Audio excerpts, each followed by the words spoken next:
ಅಂದರೆ ಯಾಕೆ ಒಂದು ಕಾಲಕ್ಕೆ ಒಬ್ಬೊಬ್ಬರು ಆಡಳಿತ ಮಾಡ್ತಾ ಬಂದರು. ಹೀಗಾಗಿ ಅವರ ಪ್ರಭಾವ ಜಾಸ್ತಿ ಇರೋದ್ರಿಂದ ಒಂದು ರೀತಿ ಬೆಳಗಾವಿಯಲ್ಲೇ ಭಯದ ವಾತಾವರಣ ಯಾವುದೇ ಇಲ್ಲ. ರಾಯಭಾಗದವ್ರು ಆಗಿರ್ಬೋದು, ಈಗ ನಮ್ಮ ಕತ್ತಿಯವ್ರಿಗೆ ಇದ್ದಿದ್ದಾರೆ ಅವ್ರದ್ದು ಆಗಿರ್ಬೋದು, ಜಾರಕಿಹೊಳಿ ಅವ್ರದ್ದು ಆಗಿರ್ಬೋದು, ಅದೇ ಕಾಲಕ್ಕೆ ಜೊಲ್ಲೆಯವ್ರದ್ದು ಆ ಭಾಗದಲ್ಲಿ ಇರ್ಬೋದು, ಕೆಲವೊಂದಿಷ್ಟು ಏನೋ ನಡೆದು ಬಂದಿದ್ದು ಕುಟುಂಬ ರಾಜಕಾರಣ. ಅವುಗಳಿಂದ ಜನಕ್ಕೂ ಭಯ ಆಗ್ತಿತ್ತು. ಬಟ್ ಇದು ಹೊಸ ಒಂದು ರೂಪ ಆಗಿ ಜನ ಆಯ್ಕೆ ಮಾಡಲಿ, ಅವ್ರು ಬಿಟ್ಟಿರ್ತಾರೆ. ಕುಟುಂಬ ರಾಜಕೀಯ ಏನೋ ಅವ್ರು ಸರಿ ಅನಿಸಿದ್ದನ್ನು ಮಾಡ್ತಾರೆ. ಯಾಕೆ ನಮ್ಮ ರಾಜತ್ವ ಪದ್ಧತಿ ಇತ್ತು, ರಾಜನ ಮಗ ರಾಜ ಆಗೋದು, ಹೀಗೆಲ್ಲ ರಾಜಕುಮಾರ್ ಆಗೋದು ಎಲ್ಲ ಇದ್ದಂಥವು ನಮ್ಮಲ್ಲ. ಆ ಪರಂಪರೆ ಇನ್ನೂ ನಮ್ಮ ಜನರಲ್ಲೇ ನಮ್ಮ ಜೀನ್ಸ್ಗಳಿದ್ದಾವೆ ಅನ್ನೋದು ಅಷ್ಟು ಸತ್ಯದ. ಹೀಗಾಗಿ ಜನ ಅವ್ರಿಗೆ ಬಿಟ್ಟಿದ್ದು. ಯೋಗ್ಯರು ಯಾರಿದ್ದಾರೆ, ಇದರರ್ಥ ಎಲ್ಲ ರಾಜನ ಮಕ್ಕಳು ಕೆಟ್ಟಿರ್ತಾರಂತೂ ಅಲ್ಲ, ಮತ್ತು ಒಳ್ಳೆಯವರು ಇರ್ತಾರಂತೂ ಅಲ್ಲ. ಜನಕ್ಕೆ ಒಳ್ಳೇದು ಮಾಡುವಂಥದ್ದು ಇದ್ದರೆ ಸಾಕಪ್ಪ ಅನ್ನೋಂಥದ್ದು ಭಾಳ ಮಹತ್ವದ.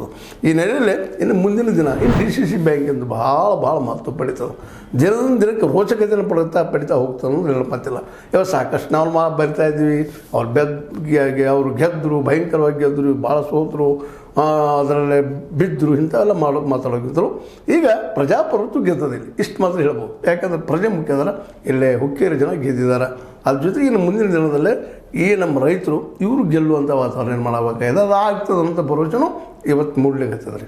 ಯಾಕಂತಂದ್ರೆ ರೈತರು ಅಲ್ಲಿ ಸಾರ್ವಜನಿಕ ಅಂದ್ರೆ ನಮ್ಮ ಸಿಟಿಜನ್ಸ್ ನಾಗರಿಕರು ಇವರೆಲ್ಲ ಕೂಡ್ಕೊಂಡು ಇವತ್ತೊಂದು ಗಟ್ಟಿಯಾದ ನಿರ್ಧಾರ ಮಾಡಿಕೊಂಡು ಹುಕ್ಕೇರಿಯನ್ನು ಯಾವುದೇ ಒಂದು ಗುಂಪಿನಲ್ಲಿ ಕೊಳ್ಳಾರದ ಒಂದು ಡೆಮೊಕ್ರೆಟಿಕ್ ನೆಲೆಗಟ್ಟಿನೆಲ್ಲ ಅವರಿಗೆ ಅಧಿಕಾರ ಕೊಟ್ಟಿದ್ದಾರೆ. ಆ ಅಧಿಕಾರವನ್ನು ನಮ್ಮ ರಮೇಶ್ ಕತ್ತಿಯವರು ಮತ್ತು AB ಪಾಟೀಲ್ ಚೆನ್ನಾಗಿ